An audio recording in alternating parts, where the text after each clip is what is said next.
बबुओ ए पोता उठ जा मोर मैदान हो आव इतना लेट ले सुतब बताव एगो हम रही कि तारा लोग खातिर का ध के आइल बानी जोगा के आइल बानी उहे भले सब दू चार धूर बेच के खैनी पियनी जा देखो तारा यहाँ आइल बानी मरल बानी त यहाँ इलेक्शन लड़नी तो बाद से जीत गईनी हो ये खुशखबरी तारा लोग के सुनावे आइल बानी सुनता रहो तोहरे जरूरी वाला काम बा एगो छाजा पर तारा दादी के संदूक धइल बा ओमे नु दूगो नु सोना के गुली दादा ए दादा सोने के गुली हमार सोने के गुली दादा धो के बोल दो इतना दिन से ना बोला आज सपने में तेरे याद पड़ा प्रे तो पेटी कोई बार देखनी बात एक बार दादा के कुछ सामान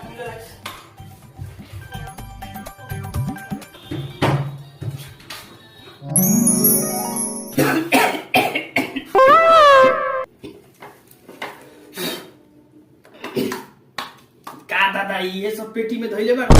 का मर्दावा तारा लेका बूढ़ पुरे न रह जमना के हमरा सोने के गिली के काम बा आ तू बिना टूटल फाटल सब एही में धइले बा मार देखा ना आई लंगोटो धइले बा मर्दावा का दादा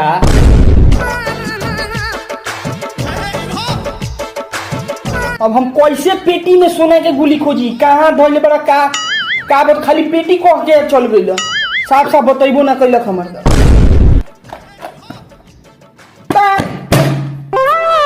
का हो सपनों में मजाक करता रहा सुतल हमार जुलुम कैले रहा हाँ एमे सोना के गिली बा अब हम का करी पेटिया के फाड़ फूड़ के रखी रे बूढ़े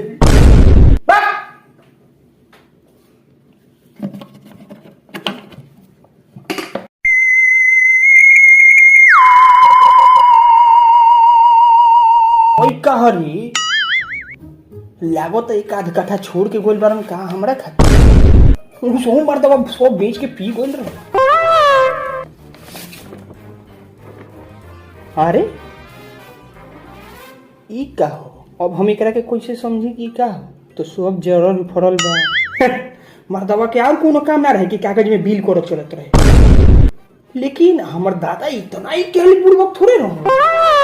कुछ तो ही बा अब लागो तो हम धोनी का जाए चलो बिहान दादा रुक जाता है कि दूध लड्डू चढ़ी मोलो के बाप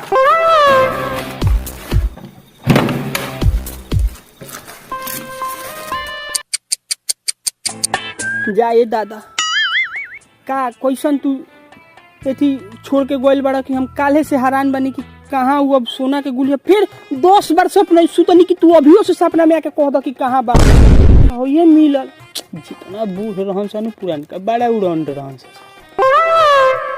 तब सोनवे के गिलिया पेटिया में ना धले इतना एद बेद का धइले रहन कार्य में जो हुआ तेहू वकालत तो कलत पढ़त रे का वकालत पूरा की कह देला करे बाग ये हिंग जानता रे घर में सब धो देले बान त छोटी का बाई देखी एक दिमाग कितना लगावत रहली देखी का हो ए छोड़ ना हटाओ सब हटाओ मत देख देखे ते का हो रे यार रह दे तोरा ना बुझबाऊ पढ़ल लिखल नहीं तो खानदाने अनपढ़ त ते कहां से छोड़ हटा दे ना तब ते पढ़ते तो तनी सिखा दिए रोक ना कुछ हाथे लागल हो का रे इस सर कहां से आ गई लगा तो एकरा कुछ एकरा बारे में जानकारी बा सब बाप यही पे कागज पत्र गांव भर के देखत न सब सारी चोर चुहार हो गइल बा देख बताए बाकी कहबी ना न कोनो से ना तो हमनी के दुगुरा के बीच में तीसर कोनो आइल आधा फोड़ा गुली चल जाई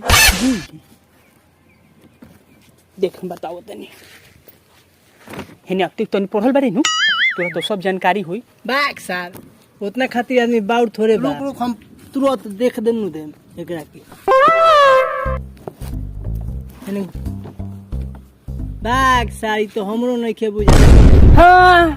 ये कहबा कि हम सन 47 के खाता 8वां है छोड़ा तारा बस के नहीं के त हटाबो खाए के हाथ लगा दे कुछ हमरा पता नहीं के लेकिन एगो हमरा साथे पढ़त रहे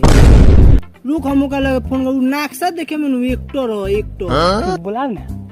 लेकिन वो मांगी गुली हमरा दादा के गुली ऊ कहली रे ओकर जन पैसा है ऊ अपन उचित जन रेट रख ले ओकरा के रेट दे 1,50,000 गुली में हिस्सा काटी के रे रोज मत बुला हमरा ना चाहिए अरे ऊ है जौन मतलब बेच के तोर जौन हिसाब है ऊ है दे दी हां तो ठीक बात तो बोला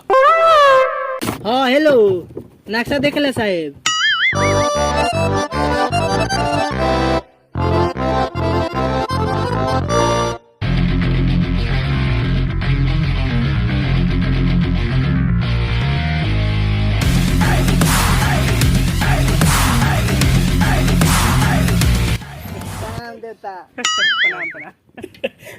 बड़ा जल्दी है कोई नहीं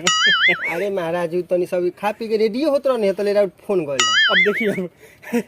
रोड़े हाथ में हमरा दादा के गुल्ली बा है चलिए चुप से रुक जी रोगो फिरिए रहनी ना कहनिए ना बिना काम के आदमी बारो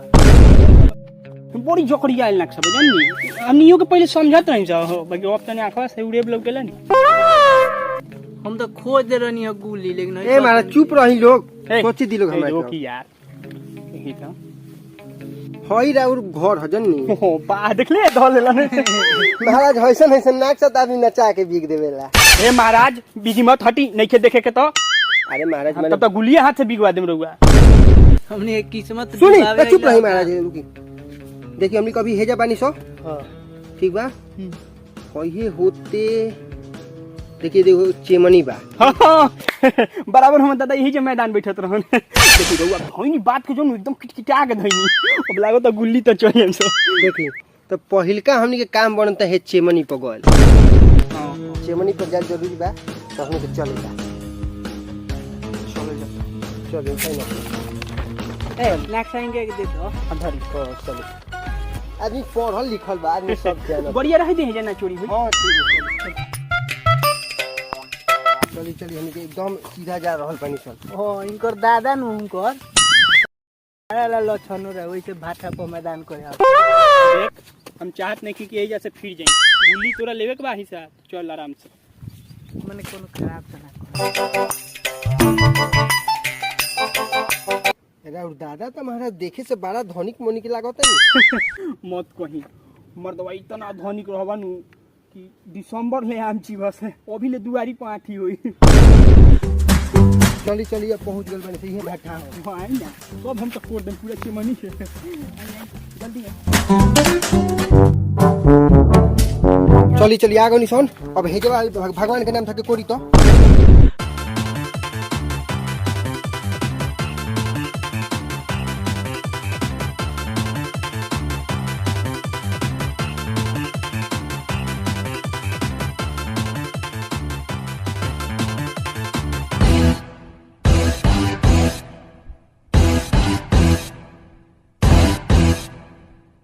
का ऊपर नीचे कइले बा ऊपर चढ़े के कह देला तो तू ही बुझबा कोई बात करत गान में झोल बिगवा देला वो बात नहीं के महाराज आगे बढ़े के चली चली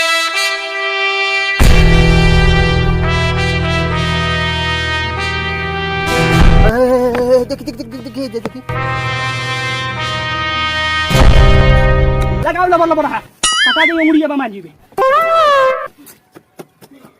ए सुनी महाराज ए देखे से तो भाटा पर तो लागत नहीं कि यहाँ बा हम जानते रहने कि गाड़ा गड़वा के तू सिलेंडर बोली बा देखी भाई साहब और ये जंगल के एरिया है में लौकता तब जंगल साफ कैसे अरे साफ करे के बात नहीं माने कहीं जा हुआ वहां के जात उतर ही का हो जा खैर पुरानका के बात के याद रखता रबरा कहीं लाक्षा काहे के देले बानी तो हमरा ख्याल से चले का एकदम अच्छा अब रौरे हाथ में बा रौरा बुझाता कि ना पहले ही बता अरे महाराज का बात कह देनी रहुआ बुझल तनी एकदम ए पढ़ल बारो हां पढ़ल बारो चली तो क्लास साथी है ना ना हम क्लास से 2 क्लास नीचे पढ़त रहे। देख लियो अगर ना मिल जाए तो यही खुरपी से कोई सा नक्शा देखेला के लिए जो नीमन देखे कि अभी तक पतो ना चला पूरा चिमनी कोड़वा दे लोग आई करे के कहबे कि तनखा 1 लाख 2 लाख 2 करोड़ बड़ा इनका से हेल मिल रहा लखन लेके मिले सोनवा के गुलिया नहीं तब थोड़ा सा बता हमें का करते ते कहले तो खाली नहीं के मिलत नहीं यही खुरपिया से तोड़ हम दोनों गुलिया काट के बेच दे तो भेज दिए ना, वही पर हमारे बाबू के सब फ्रिज उरिज धल बा। ए बताइबो जल्दी ना, कहाँ बा? खाली लेके हैं घूमत चलता रहो। हे भदैया का हे करते रह जीबा, लेके चल जाम नक्शा बाबा। महाराज इतना जल्दी खिसिया जानी। चली ई बुबा खो एकरा पुल्हावे ना आवेला। कौन का कोई नहीं जान तनी नक्शा पे खेला काहे? हम अपना मन में एगो खूब बढ़िया बात रखले बानी। काकी जी उतना देर से बाकी सोना के गुली मिले के बाद का बात बा? देखियो हम अभी ले तो ना बतौले रहनी हो। जान तनी हम अपना मन में का सोचले बानी? फायदा में एगो भूजो वाला के सोटले माल खोले का खोली जी? ए महाराज माल जान तनी वही जा बगले में खोले ले बा माल। रगड़ी उतना भीड़ चलेला ओकरा में कि मत कहीं। पर्व त्योहार में तो रेली चलेला। महाराज रहुरो सस्पिशने में डाल देता नहीं महाराज। माल ना मॉल होला मॉल। कैसन सपना देख लेते रे माल के खोली। का बात कह देले ते? हमार सपना देख के तो पटीदार हग मुद के लिबी छिबिर कोले रहलन सो।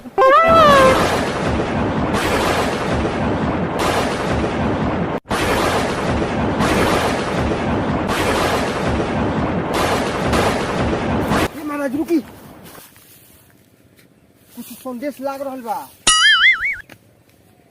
राव दादा कुछ संदेश दिखाओ तो गुली यही जब बढ़ले बा। होई देख रे, अबे दादा की निशानी वाला गुल। चल खुद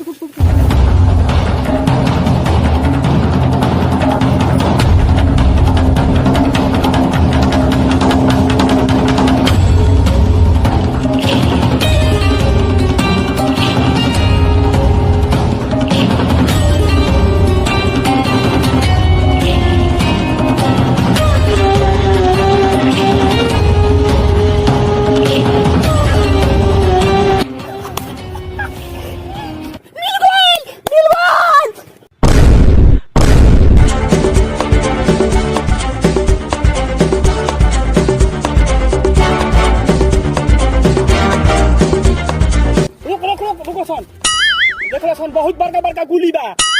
अगर मैं गिर के फूट टूट जाई तो हम समझ जे सारा कोहनी है नु कि राव दादा सायरन देखैले हो। रउआ चलते नहीं मिला। रउआ चुप रही तो जान जाए अभी। हम एको को कुछ गुलिया हो गइल नु हो तो के खोजबै लख हम ना खोजनी तो। ये अकेले उठेबे तो नारा सूख जाई, भारी हो तो दे टंगा ली। महाराज चली ना, रउरो लोग एगो गाटा के दुकान खोले में। मिल गइल, आदमी खोजवा देलो।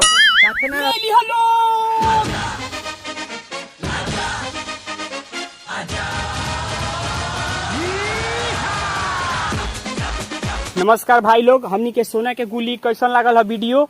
और अगर में बढ़िया लागल हुई